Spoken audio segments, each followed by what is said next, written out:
Bonjour à tous et à toutes et bienvenue dans cette édition du Petit Lossois. Voici les titres du jour. Dans le quartier des Olivos, un espace familial, le Centre Mosaïque accueille du public tout l'été. Nos équipes se sont rendues dans leur cuisine pendant un atelier culinaire. Finalement prévu pour 2023, le projet de destruction de la tour Kennedy attise les passions et oppose deux clans, aux opinions très tranchées, un sujet qui fait débat. L'interview du jour, nos journalistes sont allés à la rencontre d'Edith Le Cieux, adjointe à la jeunesse et au sport à la ville de Los. Et enfin, pour conclure cette édition sur une note positive, la braderie du quartier des Olivos a réuni pour la première fois depuis des mois quelques courageux qui ont osé braver la pluie. À Los, dans le quartier des Olivos, nos reporters sont allés à la rencontre de ceux qui maintiennent la joie dans leur quartier. Nous vous emmenons à l'espace Mosaïque, en compagnie de nos trois journalistes Guillaume, Mohamed et Luzolo, qui ont pu découvrir les joies d'un atelier culinaire.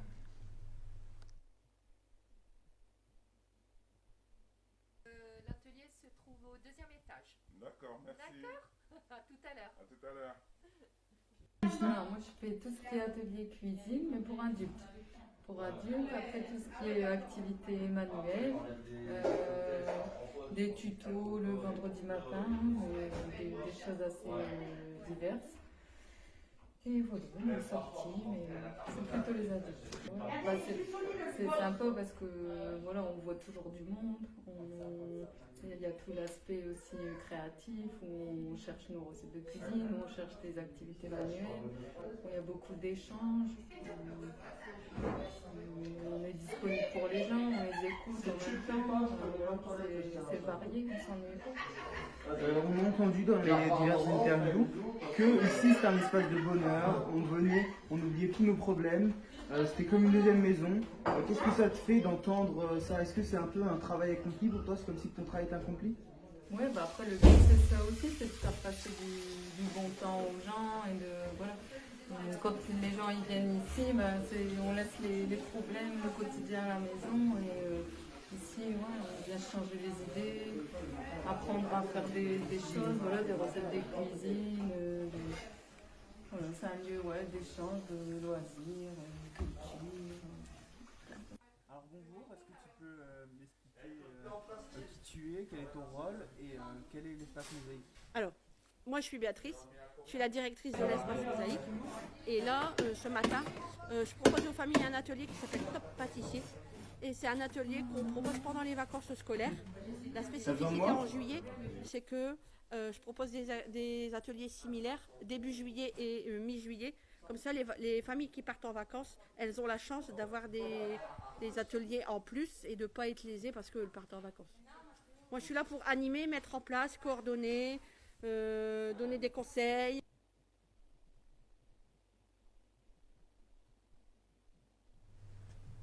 Dans l'actualité, le projet de destruction de la tour Kennedy est encore une fois décalé à 2 ans. Certains s'en réjouissent, mais d'autres au contraire ne cachent pas leur agacement. Nos équipes sont allées à leur rencontre des habitants dans cette tour. Un reportage de toute notre équipe. On est plusieurs à ne pas vouloir à ce que la tour soit abattue et c'est vrai que c'est un crève-cœur. Moi je dis toujours, on déracine un arbre, il meurt. Déraciner des vieilles personnes, bon, c'est pareil.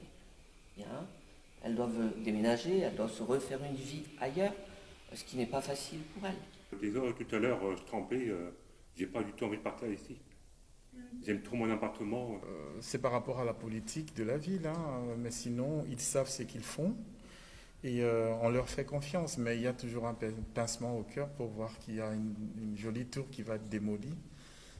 Il fait tout pour les cafards et tout, il parle des sociétés et tout. On n'est pas écouté par le bailleur. Du coup, vu que ça fait longtemps qu'ils parlent de démolir la tour, ils s'en foutent totalement. Bon, mes voisins, si, mais là ils viennent de déménager. Donc, mais bon, un ou deux de temps en temps, c'est pas encore. Mais sinon, ça va. Alors, dans mon appartement, il y a beaucoup de problèmes. C'est déjà vestus, on a des parties encore amiantées. Beaucoup de soucis au niveau de la tour, principalement, et les Olivos. Je pense qu'il y a des mentalités qui changent, mais il y a encore beaucoup à faire pour que le quartier soit vraiment rayonnant. On dise que les Olivos, c'est un quartier, alors que les Olivos ne sont pas plus à craindre. On n'a plus rien dans le quartier, c'est ça le gros problème. On est obligé de courir au centre de l'os. C'est un quartier porteur d'espoir. Voilà. Dirigeons-nous à présent vers la ville de Los. Nos journalistes sont allés à la rencontre de l'adjointe au sport et à la jeunette, Edith Le Cieux, qui leur a présenté des mesures et les projets que la mairie met en place. Une interview signée Olga, Luzolo et Julie. Je suis Edith Le Cieux, je suis adjointe à la ville de Los, je suis la 10e adjointe en charge du sport, de la jeunesse et de la vie associative.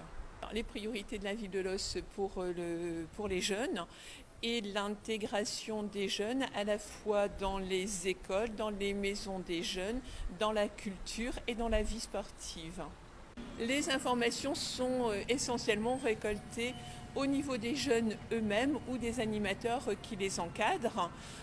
Donc les jeunes sont accueillis dans les maisons de jeunes Prévert et Amitié, et avec une ouverture récente aux 15-25 ans. Il y a plusieurs grands projets dans les années à venir.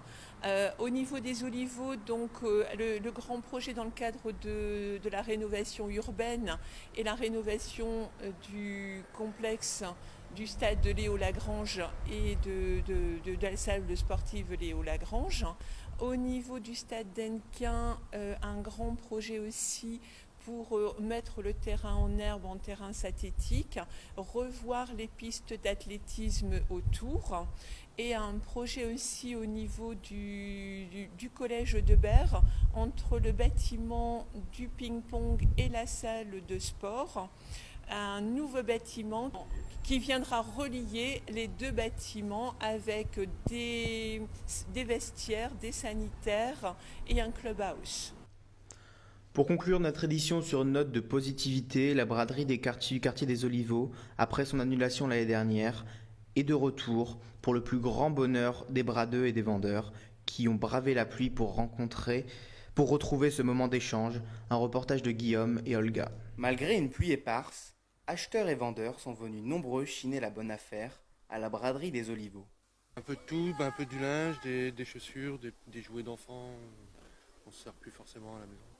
Des habits, des jouets, des livres. Des jouets, du linge, la vaisselle, des livres. C'est bien de pouvoir vendre et de liquider un petit peu ce qu'on a dans les placards qui servent à rien. Il y en a qui ont mis de la musique, ça va. À part le temps.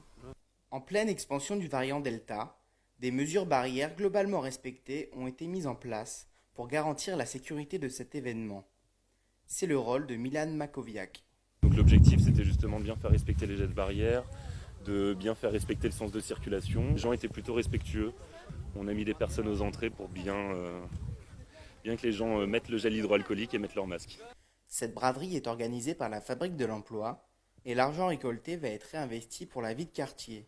Alors nous, on est la ressourcerie, donc on fait des objets en bois de palette recyclée. Donc ici, j'ai vendu un banc. J'ai vendu tous des petits objets. Donc la Fabrique de l'Emploi, c'est une structure qui essaie de créer de l'emploi utile sur le territoire pour rendre service aux habitants et donc créer des activités qui n'existaient pas encore sur le territoire. Il y avait un stand de restauration, un stand de les petites fées qui font du textile. Il y avait le maraîchage. Pour nous, c'était une bonne journée. La majorité de nos activités sont gratuites pour les plus jeunes. Donc les emplacements de braderie, ça permet aussi de financer toutes les activités gratuites qu'on propose dans le quartier. Par exemple, on organise une bibliothèque de rue toutes les semaines en partenariat avec ATD Carmont. Pour la mairie, cet événement est un franc succès. Je suis très heureuse de cette braderie qui se déroule dans une ambiance sereine. Les Lossois, les Lossoises et tous nos visiteurs qui viennent d'ailleurs ont bien le temps de discuter. Ça n'est pas la grande foule, mais il y a une bonne fréquentation qui est régulière. Et je pense que pour une reprise en période sanitaire, ça se passe très bien et j'en suis personnellement très heureuse. La prochaine édition de cette braderie incontournable de la vie de quartier a lieu le 14 juillet prochain. Alors, bradeurs, chineurs, à vos greniers. Et voilà, c'est la fin de ce journal. Vous pouvez à tout moment le voir et le revoir sur mytf2.fr. Je vous souhaite une excellente journée et on se retrouve demain à la même heure sur TF2.